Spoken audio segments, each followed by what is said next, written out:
우리가 가진 성경책의 시편은 총 5권, 150편의 시로 구성되어 있습니다. 오늘은 이 권의 첫 번째 시편인 42편을 살펴보려 합니다. 우리가 앞에서 살펴본 1권의 시편들은 대부분 다윗의 시였습니다. 그런데 오늘 본문인 시편 42편의 제목을 보면 고라 자손의 마스길로 되어 있습니다. 마스길은 지난번 시편 32편에서 언급했듯 보통 교훈으로 이해합니다. 고라는 광야 생활할 당시 모세에게 대적하다가 하나님의 심판을 받은 일당의 우두머리로 유명합니다. 땅이 입을 벌려 그 무리를 모두 삼키게 하신 사건이 민수기 16장에 자세히 기록되어 있습니다. 이런 성경 이야기를 아는 사람은 시편의 그런 고라의 후손의 시가 남아있다는 것 자체를 이해하기 힘듭니다. 즉 모세에게 대적한 일당들을 이끌었던 사람의 후손의 시는 성경에 맞지 않는다는 생각을 가질 수 있습니다. 그런데 오늘 본문은 그렇게 멸망한 가문의 후손이 남긴 시편이라고 알려져 있습니다. 이것은 성경에서 고라에게 속한 사람이 땅속으로 떨어져 죽게 되었다고 기록했지만 그 가운데서 살아남은 사람이 있다는 점을 의미합니다. 여기서 우리는 하나님의 은혜를 보게 됩니다.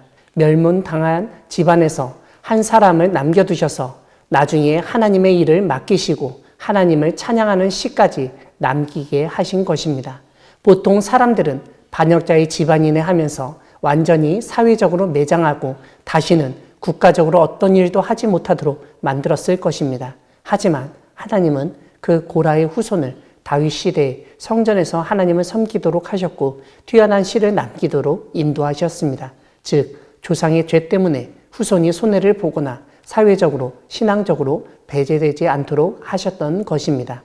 이런 점에서 우리는 사람은 실수할 수 있다는 점, 그리고 그 실수가 오히려 하나님 안에서 온전하고 선한 길로 나아가도록 인도할 수 있다는 사실을 깨닫게 됩니다. 아니, 그보다는 하나님이 사회적으로 배제당하고 배척당하는 사람을 부르시고 일을 맡기시고 새롭게 시작할 수 있는 기회를 주셨다는 점을 알 수 있습니다. 그러므로 우리는 지금 나의 상황, 집안 배경이나 주변 환경을 탓하기보다는 하나님 은혜에 감사하며 하나님을 위해서 무엇을 하든지 최선을 다하여 하려고 노력해야 하겠습니다. 그럴 때 고라 자손처럼 하나님께 쓰임받고 하나님을 위한 우리의 노력이 다른 사람들에게도 알려져 신앙의 도전이 되고 귀감으로 남게 될 것입니다. 오늘 시편에서 시인은 하나님을 찾았습니다. 그것도 타는 목마름으로 엄청난 갈증 속에서 물을 찾듯 하나님을 치열하게 찾았습니다. 하지만 이런 시인의 노력을 보면서 주변 사람들은 내가 믿는 하나님은 어디 있냐? 그 하나님이 어찌 되었기에 너를 돕지도 않고 이리 내버려 두냐고 비아냥거리고 조롱하고 비웃었습니다. 오늘 시인은 그들의 조롱과 멸시 속에서 지난날 하나님을 섬기던 그 많은 사람들의 모습을 떠올려 봅니다. 그러면서 시인은 5절과 11절에서 내 영혼아 내가 어찌하여 낙심하며 어찌하여 내 속에서 불안해하는가?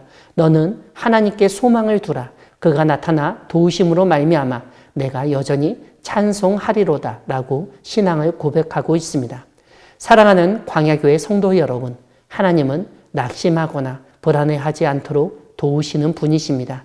우리가 낙심하는 이유, 불안한 이유는 무엇입니까? 바로 하나님께 소망을 두지 않았기 때문입니다. 하나님보다 사람을 바라보았기 때문입니다.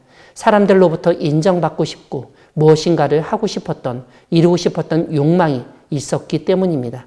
그것이 수포로 돌아가고 포기하게 되었을 때 우리는 낙심하고 불안해합니다. 오늘 시편의 시인은 하나님께 소망을 두지 않은 사람, 그 인생은 낙심과 불안으로 가득 찰 수밖에 없다고 알려줍니다. 우리 역시 오늘 시편의 시인처럼 근심하고 불안한 상황 가운데서 하나님께 소망을 두고 하나님이 하실 일을 기대하면서 그 하나님을 찬양할 믿음을 가지길 바랍니다. 사실 고라 일당은 하나님께 불평하여 하나님을 대적하여 멸망의 심판을 받은 사람들이었습니다. 그 후손이 하나님을 찬양하는 것을 보면 정말 하나님의 놀라운 능력을 다시 깨닫게 됩니다. 여러분, 내 생각대로 일이 안 될 때, 근심거리가 넘칠 때, 불안이 내 마음에 자리 잡을 때 불평하거나 불만을 내지 마시기 바랍니다. 오히려 그러한 때에 오늘 시편의 시인처럼 하나님에 대한 찬양을 하며 나아가는 우리 모두가 되기를 소망합니다. 아멘.